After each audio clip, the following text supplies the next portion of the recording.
Bersyukur kita punya presiden seperti Jokowi. Karena dia bukanlah tipe orang yang pendendam. Dan sifat pemaaf itu juga yang turut mengantarkannya ke puncak kekuasaan di Indonesia. Coba kalau seandainya dia dulu membalas hinaan yang disampaikan oleh Gubernur Jateng kala itu, Bibit Waluyo, yang mengatakannya bodoh. Mungkin Jokowi saat ini bukanlah seorang presiden. Karena masyarakat akan menilainya sebagai seorang yang mudah terprovokasi. Tapi waktu itu Jokowi hanya mengatakan, saya memang bodoh. Itulah kenapa dipilih oleh 90% lebih rakyat Solo. Pasca tidak meladeni hinaan Bibit Waluyo itu, ia malah terpilih jadi Gubernur DKI Jakarta. Suatu jabatan yang lebih prestise dibandingkan dengan Gubernur Jateng. Karena DKI merupakan ibu kota negara. Termasuk juga Bibit hanya mampu menjadi Gubernur Jateng 1 periode. Ia dikalahkan oleh Ganjar Pranowo di Pilgub Jateng 2013. Bukti lain kalau Presiden Jokowi bukanlah orang pendendam adalah ia merangkul lawan politiknya di Pilpres 2014 dan 2019 Prabowo. Tentu kita masih ingat bagaimana masifnya serangan Prabowo dulu kepada mantan wali kota Solo tersebut. Salah duanya adalah dengan mengatakan hukum tebang pilih dan kekayaan negara bocor. Padahal yang ngurusin masalah hukum adalah pihak yudikatif bukan eksekutif. Tapi lagi-lagi hal itu tidak lantas membuat Jokowi benci kepada Ketua Umum Partai Gerindra tersebut. Ia tetap dengan strateginya, merangkul lawan memeluk sahabat. Bahkan, tidak hanya Prabowo saja yang dirangkul, tapi sepaket bersama cawapresnya dulu, Sandiaga Uno. Jika Prabowo diangkatnya jadi Menhan, maka Sandi ditunjuk untuk menduduki kursi Menteri Pariwisata dan Ekonomi Kreatif yang ditinggalkan oleh Wisnu Tama. Hingga terjadilah fenomena yang sangat unik.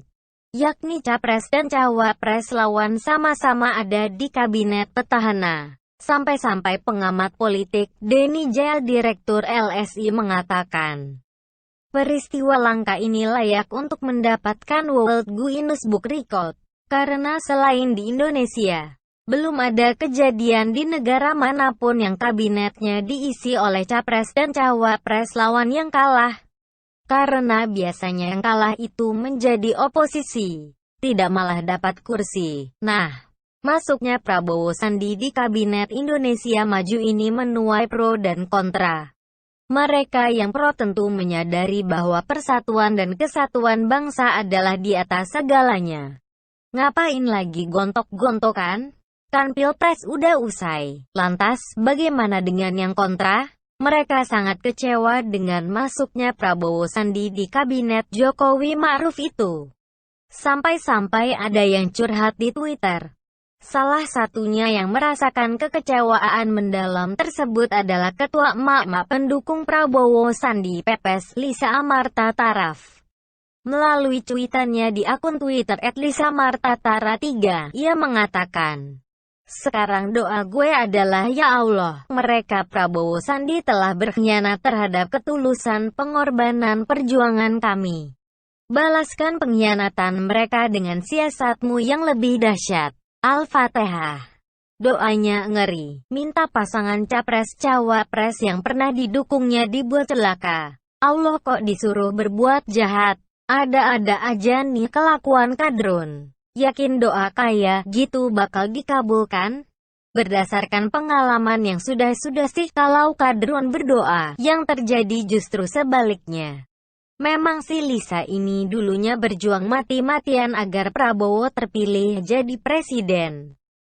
Sampai-sampai emak-emak Pepes kala itu melakukan kampanye hitam dengan mendatangi rumah warga door to door untuk menyampaikan informasi yang menyesatkan.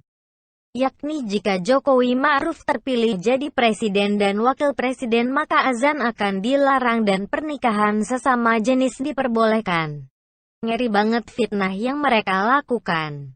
Wajar bila kemudian doanya dicuekin Tuhan. Selanjutnya, ungkapan kekecewaan datang dari pemilik akun @wanto_65. Mendukung Prabowo dan Sandi pada saat Pilpres kemarin adalah kesalahan dan kebodohan terbesar yang pernah kulakukan dalam hidup, cuit @wanto_65. Baru sadar kalau dia bodoh. Selama ini Doi merasa pintar, padahal aslinya bodoh. Karena kalau sadar dari dulu, tentu sudah jadi cebong juga sejak dulu. Tapi karena gak sadar-sadar makanya tetap jadi kampret. Kita sih gak terlalu ambil pusing Sandi masuk kabinet, karena presiden tentu punya pertimbangan matang kenapa mengangkatnya jadi menteri. Tapi yang bikin ngakak sambil guling-guling di sini, kelakuan para kampret yang gagal move on itu. Kayaknya mereka menderita banget, sampai-sampai curhat di Twitter segala. Mudah-mudahan gak sampai sakit atau gila.